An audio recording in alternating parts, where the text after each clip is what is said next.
Good morning, boys and girls. Welcome to Talk Time with Pastor Krista. So on this Monday, the beginning of the week, I have a special surprise for you. I have 3 guests helping me out today. We are going to be talking about how amazing God is and God's love, and how God and God's love covers the whole world, and how God's hand was in all of God's creation. So today, let me introduce my helpers to you. First, over here, playing the role of the potted plant is Kathleen.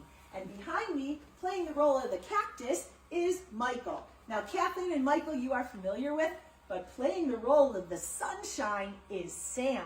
Now, Sam is playing the role of the sun, and I want you to understand that my family has been very safe during quarantine. Sam is a good friend of Michael's from college, and Sam's been quarantining with my family. So I told him, Sam, if you're quarantining with Pastor Krista, you have to take part in a talk time. So here he is, playing the role of the sun today.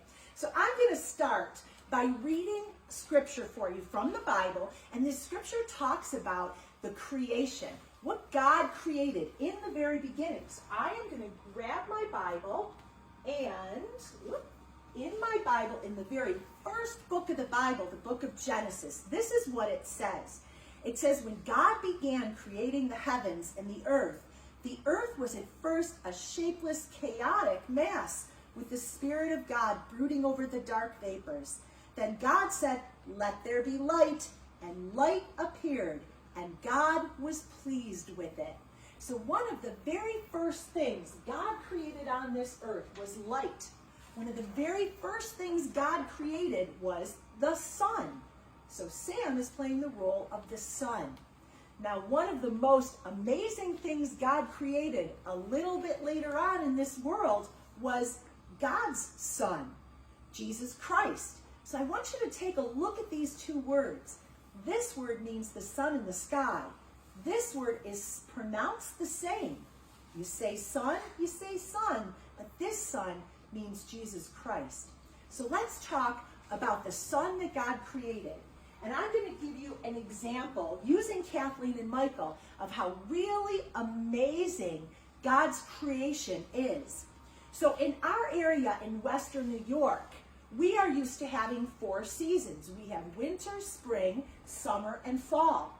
Kathleen, who is the potted plant, she represents one of the things that the sun feeds in our area, where we have 4 seasons. So our potted plants, we maybe pot them in May or June, and maybe we have to take them out of the pots in October, because that's our growing season here.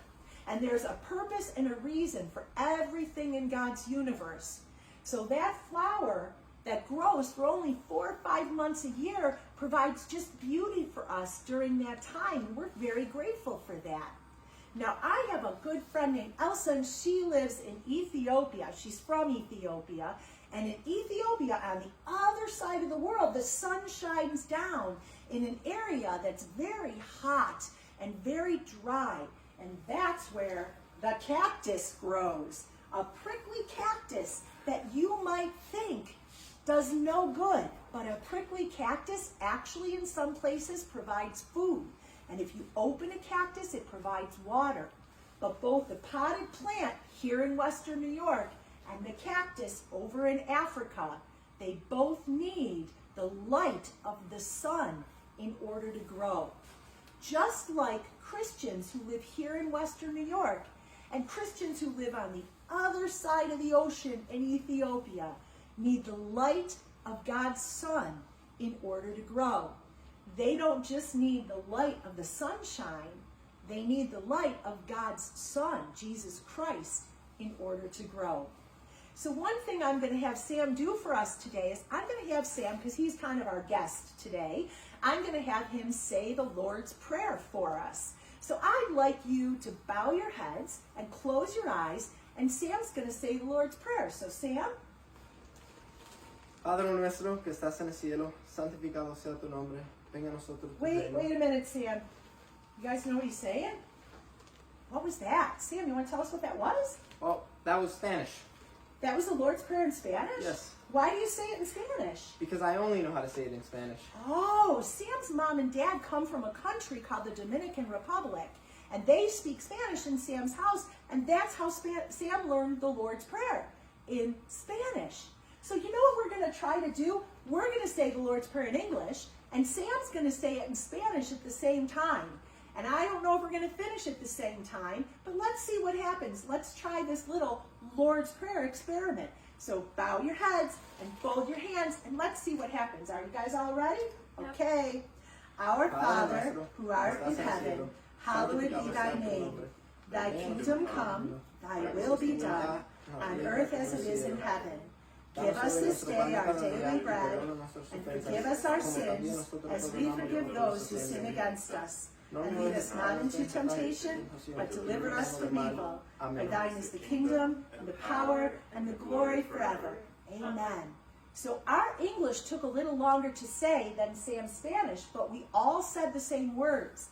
The Lord's Prayer, no matter where you are on earth, no matter where you are, where you sit in God's creation, those words honor and bless God and help us and guide us, no matter what language we say it in, no matter where we are on the earth. That's how amazing God is. It's how amazing God's creation is, and it's how amazing God's Son, Jesus Christ, is. So now we are going to sing You Are My Sunshine, because I thought that that was kind of a cool song to sing today. So you ready? We're going this way first. All right, ready? You are my sunshine, my only sunshine. You make me happy when skies are gray. You never know, dear, how much I love you. Please don't take my sunshine away. Wonderful. Thank you for joining us today. So let's do our benediction. My heart loves your heart because Jesus first loved us. You guys have an awesome day, and we will see you tomorrow. Bye-bye.